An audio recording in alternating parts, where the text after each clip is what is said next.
This is your daily market recap for Tuesday, September 27th, 2022. Hey everyone, this is my channel to help investors and traders develop a probability-based mindset to succeed. Also try and keep friends informed of what's going on in the markets and the economy, and also a little real estate content as well. This is Dan Max at EXPI Realty, aka the Trading Agent, and this is your daily market recap for Tuesday, September 27th, 2022. Hopefully people are heeding the advice of being careful, being smart, being thoughtful, trying not to leverage up when they're unsure versus trying to hit home runs off of curveballs and pitches in the dirt potentially. If you are newer to trading or have been trading for a while, I've said to this many times, like if you're at a loss, take it if you have to. Mitigate risk. Try to put yourself in a position to benefit. And if you can't benefit because the volatility is too high or the markets are a little too choppy or they're not, what's the best way, like easily predictable, less is more. You got to survive. And it just pains my heart to hear people not doing that. We talked about on the pops in the Discord room. Hey, look for any short-term pops. You got to take, you got to pop. You got to take profits. Market came back down. It just is what it is. I mean, the market is just not easy. I mean, at one point today, I went back to 100% cash, dumped bonds, dumped everything for the sole purpose of what? I didn't like how the bond market was acting. Didn't like how, again, not necessarily didn't like, but figured if the market popped, it probably was going to come back at some point. You got to be careful. And then started reloading smallly back into some longer up plays that have more time. Again, we'll talk about why, some with the miners, some with some tech that's holding up. People have to understand, like, if you make losses, take losses, don't expect to make them back all at once.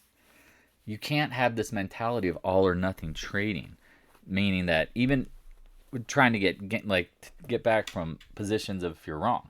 I say this all the time to people, like, the best trade is not always right now. So you have to be willing to step away, back off, and wait for them to come to you. And if you can't do that and you always got to trade and you overtrade, I'm telling you at some point you're going to make a mistake.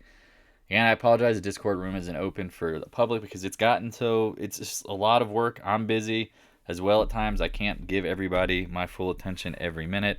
I appreciate all my friends and moderators. I mean, everyone's a friend there, helping out just to give the best advice they can. Because again, in trading and in probability-based mindset, the first goal is to survive. I guarantee you can make your money back. You will be successful. You will make it back when the market maybe gets easier potentially, but also when circumstances change. I say this all the time. Higher VIX means what? Volatility both ways. Market moves each way. So again, stop by check me out on Twitter, please. Follow, trying to post there. Subscribe. Do it. I mean, again, if you want the best insights that I can give you for free, that's what I'm trying to do. Again, I apologize. I can't help everyone all the time teaching on the Discord room. It just gets overwhelming for me because I take it personally. I try to help people. I don't want to see people lose. Just like today, I get messages like some people just they couldn't take game. They could not close positions on the pop this morning, and they're just sad. And then the market comes back. Again, I didn't get to watch the whole day, but I'm not surprised it pulled back. But we talk about choppy, sloppy markets. Let's dig into this together so you can see what's going on. Bitcoin, nice pop, pull back. Again, doesn't really look bearish or bullish. I've said this many times. Has to hold these lows. Needs to get over these highs. If not, it can be chop. People hate chop, and that's what I'm expecting in the market. I think we might get a little bit of chop. Okay? Be careful. Oil, retesting major support in the near term. I hope people see that. I talked about this. I still think it gets down into the 60s, but the 78 range, I had it zoomed out for a reason. It's support here. It's major long-term support. Okay? 76, 78, you can see it. It's all there. Be safe. Now, again, the hurricane's helping probably pop it up. Point being, if you're short oil, expect volatility up and down. If you are looking to short oil, I think you got to be patient. That's what I would be doing. So please be safe out there. The dollar, things that to me didn't look super bullish or bearish, like more neutral, need more information. I said, watch the 2-day range. We got above it, and then what do? We close right at it. I've warned people, like, we are in a volatility structure of the dollar that is not that crazy yet. Look at COVID. $5 range in a month, right? Look at the action in 2015. I mean, this is just a monthly, like just going bonkers. Check out the 2007. Check out 2008. Like, dollar can get pretty wild. Look at that long ass wick. Where are we now? We're building out. And I've said this 1,000 times. I feel like only a few people really understood this, is that when the market goes south or the market gets scared, whatever, global markets, people are going to buy dollars. Until that ends, don't assume it isn't. Because everyone's thinking the dollars are going to die. And it's like, not yet. TLT, stopped out. This is crazy. Because, again, I'm at a point mentally where it doesn't make sense. Because everything's showing slower readings. Everything's slowing. Right? Everything's slowing. Oil's coming down. The market's getting nervous. People should be buying bonds. And I honestly think the bond sell-offs are exacerbating the down move from the SPY at times. Meaning, the market hates, and I've said this a lot, the market hates when rates are volatile. Now, again, there's been times in history of market, interest rates 6%, 7%, 8%, 9%, 10%. The market can still go higher.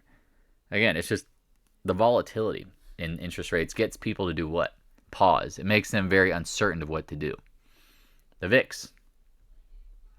Oh, just, again, so TLT at this point, I probably didn't do any more.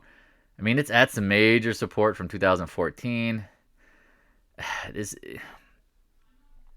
looks like it's the peel off, like the end of this. You get this in a pop. I could be wrong. This is the hardest part, like having stops. Like, what is your max paying? And that's today I hit it on my bond stuff. I'm like, I'm out. I'm just out. The VIX, we talked about like this long wick, and then this like close right at it. Another long wick, close back at the lows. You have to be aware. High VIX means what? Volatility both ways, up and down, fast. Volatility implies 30 handles minimum movement. VIX in the 30s, right? We're crash underway kind of potential. But are we going to crash right through the lows? Because this is what you need to look at, right? Look at the SPY. Headline today, made new 52-week lows. Close back in range. This is where it's going to get hard here. And I've said this many times. Like, if I'm a bear, I want to bounce. I hate coming down too fast and trying to slash through it, because then guess what? You'll probably pounce harder. At this point, bullish, bearish, I still think it could bounce. I still think, again, now this is out of the realm, 410, but maybe it's 390.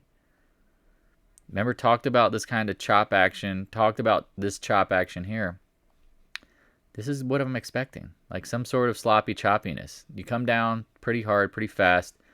And as a bear, just like in a bull, like you like natural pullbacks to continue the trend. Like you got to suck in the wrong side here. And I think at some point, we'll see. The thing about this, I hate when I talk to people and they think in absolutes, right? Absolutes. And that's not how you trade. It's all probabilities. And here, if it breaks, it's bearish. And if it breaks and then it comes back in, be on lookout for a bull trap. And if it just bounces, it should just bounce. Remember, end of quarter markup, end of quarter position squaring, all sorts of, in quarter and monthly, obviously, going into now. This move may have been exacerbated just by the quarterly stuff. And I think at some point, you have to be aware, the market's probably going to go lower. But does it have to go in a straight line?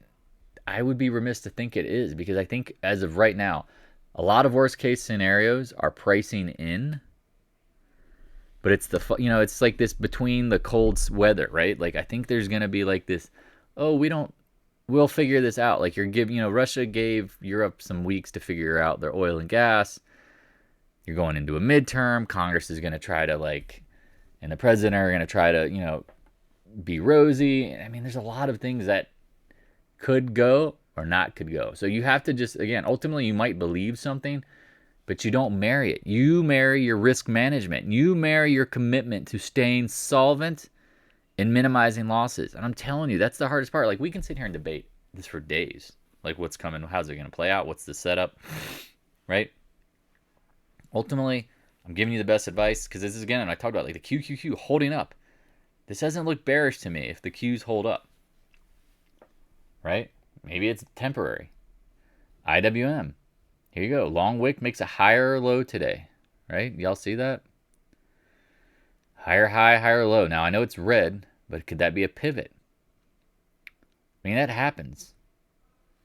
I mean, it happens, y'all. Like, you get red. Oh, gosh darn it. I'm gonna show you guys some red pivots. Let me see if I can get all this straight. Yeah.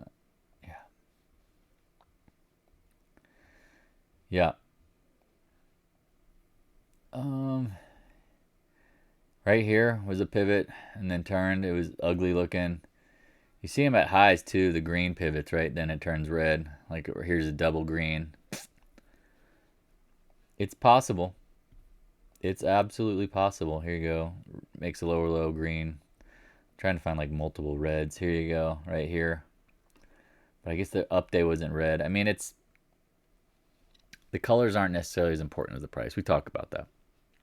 But either way, it really doesn't matter, ultimately. Like your risk management, this is what, I mean, I have to harp on this because this is what keeps me solvent, keeps me from when I am wrong, I don't blow up my accounts.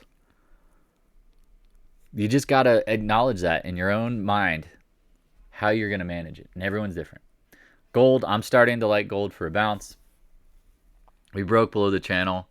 I know the volume is not amazing, but we're at some major levels. I think we get down to 148, 149 if the market peels. I think what makes sense to draw more bulls in to wipe them out would be to pop back up to 156. Maybe even the 50-day, wherever it's at, 160. Then pull the rug one last time. Because again, I mean, the problem with gold ultimately is like trusting a bounce. I think the dollar pulls back, but I do not think we are at the final dollar high. Okay? Just keep that in mind. So this is just a trade. Anything I talk about with the miners coming up. Silver, not that pretty. But again, holding up higher. Remember, when silver holds high, like silver looks like a head and shoulders bottom. I still think at some point it goes lower, but I don't be surprised it pops, then goes. That would be honestly the best constructiveness for gold and silver, right? Like just chop out and then one last washout. Because then you know you're close. Then you can acknowledge how close you are. The straight line moves, I mean, without any chop, I mean, you can go from, I mean, you guys seen some of these tech stocks. I mean, they just go and just kept going lower, lower, lower, lower, lower, lower, lower, lower.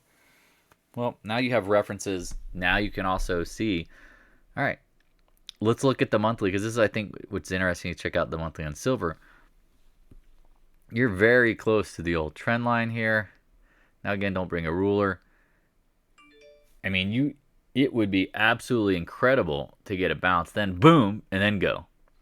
Talk about like the knee bend, right? Like here you go, you had like this retest, you had this choppy action, and here you go. Here, I think this is probably the best way to look at it. And here was a bounce in here you go, October 2015. It bounced, came right back, then went. Right? Here you go, October, wipeout, turns around. The seasonality is getting close. Remember, September's about to end. I think, again, just be aware. If the dollar is popping and then it stops, there's a bounce in this stuff. This is why I like the GDXJ.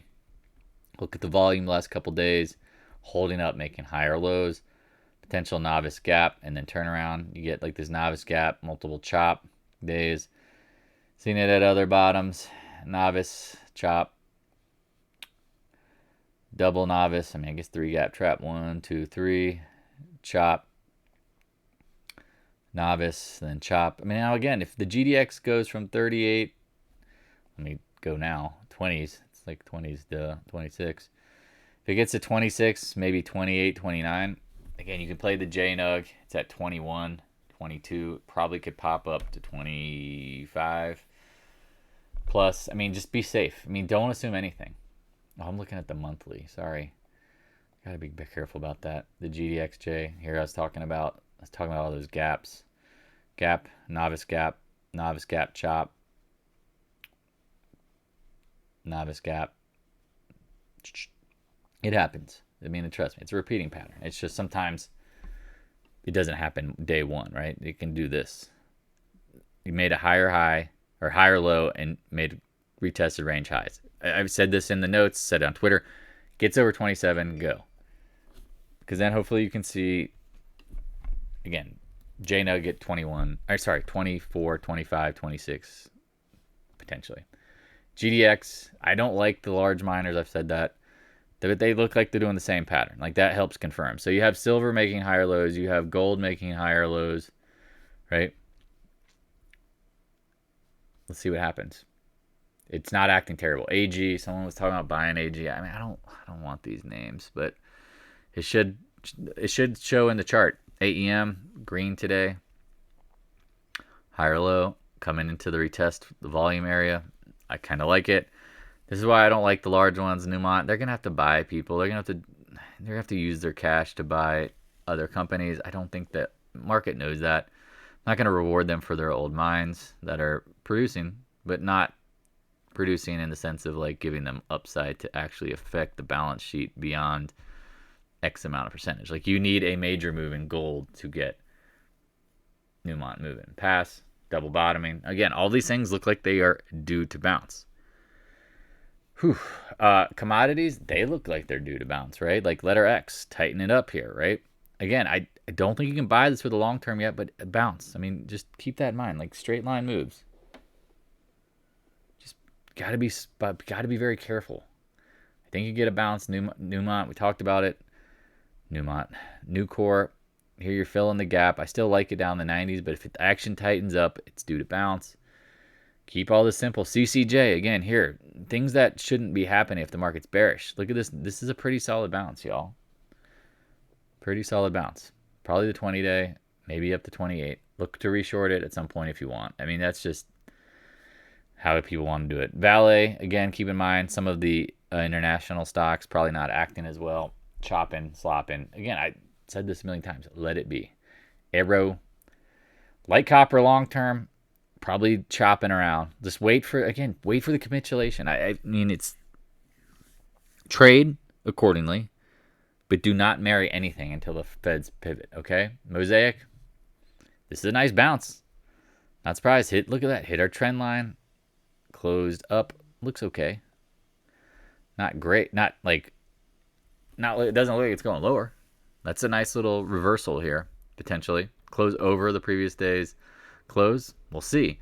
I mean, CF, speaking of. I mean, speak of some of these names. That's pretty bullish, y'all. It's a big greener. Now, again, I've said whoever shorted up here, awesome. High five. Could have shorted that. Again, things that look bouncy. Remember, going into the end of the quarter, position squaring, window dressing, names that are up probably go up. Names that are down, they might be exhausted down. You have to keep that in mind. Let's roll into the techers. Tech wrecker. AMD. Remember, we talked about tech looking better. Closed up, tight action. Just watch the 3-day ranges. NVIDIA, same thing. Watch the ranges. It breaks below it, gone. Goes above it, could go higher. Then you grab into the SMH. Holding the 190 area, same thing. May a slightly lower low, boom, bounce right back.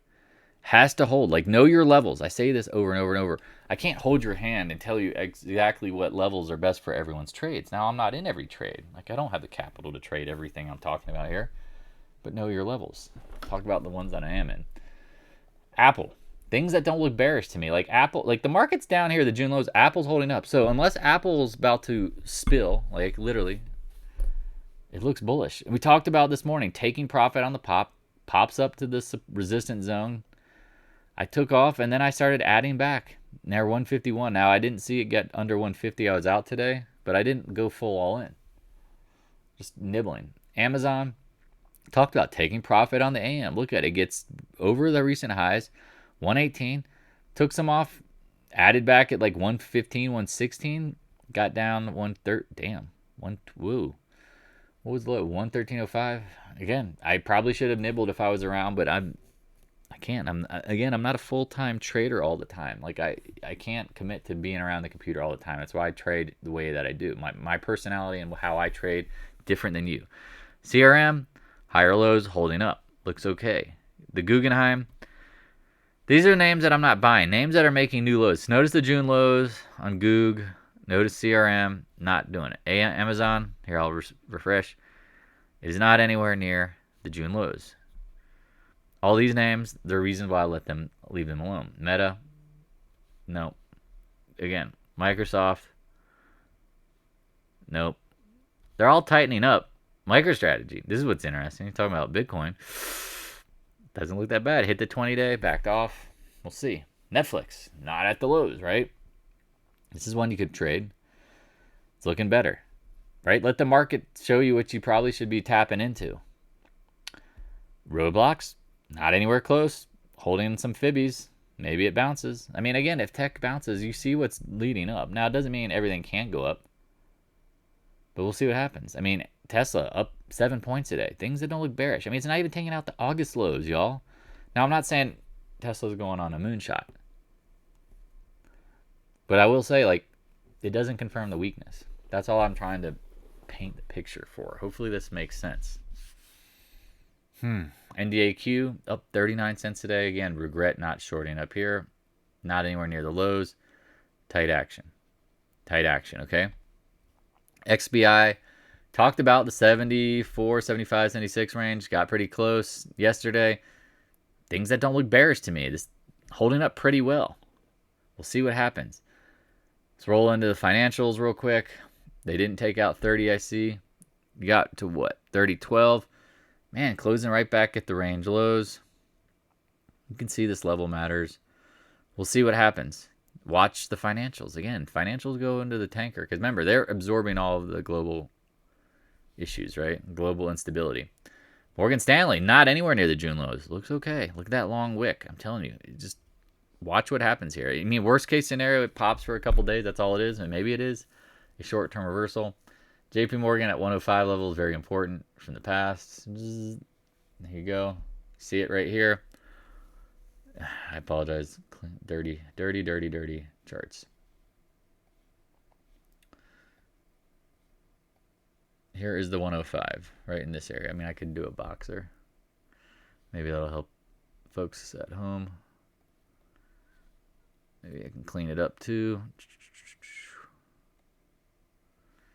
It's a major important level. That's all you need to know. It's got to hold though. Let's end it. Oil and solar names. All right. We know that oil's popping because of the hurricane, right? Talked about end of quarter positioning, chasing. Look at these names. I'd love to see the solar names bounce. Tan talked about probably holding here in this box so far. Higher high, higher low. ENPH. Higher high, higher low.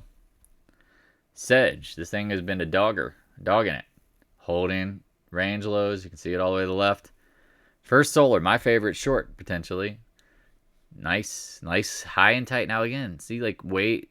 Come on, I'm telling you, people are going to chase this into the quarter. So if you're looking to short it, and if I'm wrong, fine. But I know that the seasonality of how this works is ultimately what? People will chase what's up into the quarter. Well, if the quarter starts July 1st, is it up? Yeah, 62 to 140. People are buying that crap. Oil, talked about. Hurricane, probably chops. Doesn't look that bad. Again, I mean, I'm not really expecting a lot other than a potential bounce. Not gas. I mean, 200 days so close. Holding. Let's look at XOP. XOP was up, 3 points today. I mean, we talked about making, like, back testing this old trend line. Things that don't look bearish, like it's not taking out the June, July lows. Just keep that in mind. Ended on ExxonMobil. Doesn't look that bad. Made a higher high, higher low. Remember, here are the lows. And keep in mind, like, oil was at a different point in June. We all know that. Like, look at it again. Look at the USO in June. July. It's definitely lower. And look at these names. Look at the XOP, right?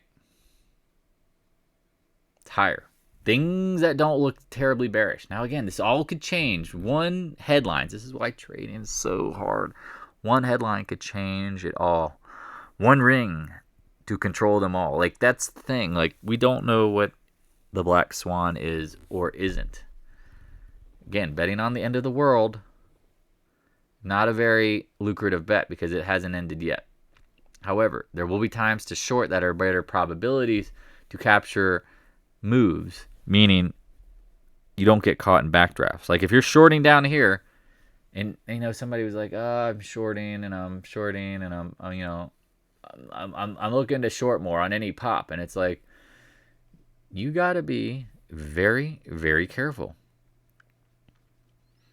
because if it holds here, it could bounce very quickly, because you could turn a ton of bears into bulls real quick, and the bulls could get aggressive, and that's what you really want. You want like this reset action. I'm telling you, down trends don't go down every day. Now, this is what's so hard is people go, "Well, Dan, go look at the monthly chart. That's the more powerful one." Yeah, no crap. But people don't realize is even in these months of down, there was up days, right? So let's end it there. Please be safe. Hit me up if you have any questions. Find a way. I want to help the people who need the most amount of help. I appreciate the love, the support, the donations, the stickers, or the YouTube, whatever, chats, whatever, that stuff. It's all appreciated, because, again, I'm trying to teach you how to not get beat up. Again, you can trade however you like, but there's things that you can and can't do. And if you do them and you make the same mistakes over and over, you're going to end up in pain. I thoroughly understand everybody who's struggling right now, because I have been there before. I love to help if I can. I'll talk to you guys and gals later. Peace. Hey, thanks for watching. If you have any questions, stop by the Discord room. A link is in the description below. Also, if you'd like to help support more free content, the PayPal link is in the description as well. I appreciate your continued support of the channel.